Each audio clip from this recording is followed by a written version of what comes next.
Welcome back. Rain, the big story yesterday. Today, we're starting to dry out, but look at these numbers. This is through 7 a.m. this morning in Holland, receiving over 1.25 inches of rain. Grand Rapids, 1.2 inches of rain.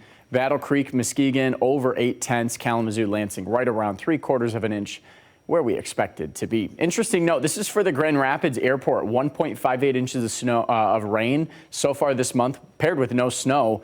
That beats out February's total month precipitation on just 8 days. We've already doubled it. So it's the 8th wettest start to a March on record in the Grand Rapids area and for most of West Michigan at that. Holland also breaking a single-day rainfall record yesterday with 1.36 inches of rain for Friday.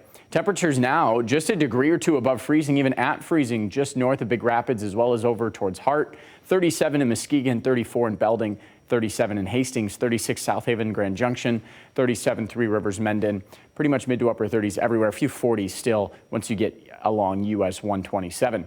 Feels like temperatures though on the chilly side, 28 in Battle Creek, feels like 27 in Grand Rapids. It feels like 24 in Fremont as well. So chilly air here, and with that northwest wind adding to that, feels like temperature dropping as well. Gusts to 25 miles per hour. And look at the lakeshore. We are seeing some really big chop out there and will remain through most of the day. Grand Rapids and the river looking good. Roads are starting to dry out already. Downtown Grand Rapids hasn't seen much precipitation in the last hour and a half, 2 hours. And along Muskegon, you can see the break in the cloud on the horizon. And that is going to head our way here, if ever so slightly, for a couple of hours here. So the snow and the rain moving off to our north and east. We are seeing a few breaks in the clouds, but really just thinning out.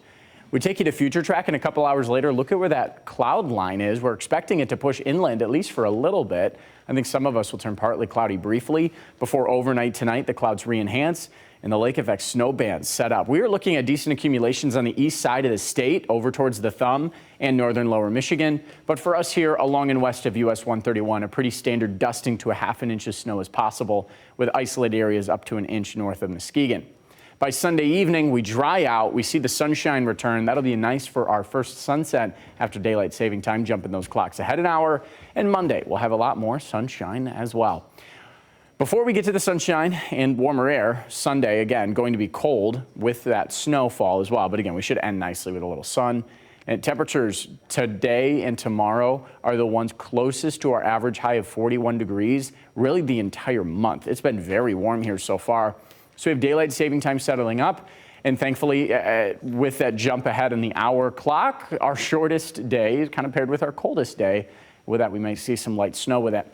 A few areas from Holland to South Haven down towards Kalamazoo, maybe that dusting 0.5 inch, but then you get up towards Hart and Oceana County, best chance at a brief inch of snow. But it'll melt fairly quickly, just a couple of nights below freezing, and then it's 50s and 60s and sunshine, much more spring-like air here after we get through Sunday.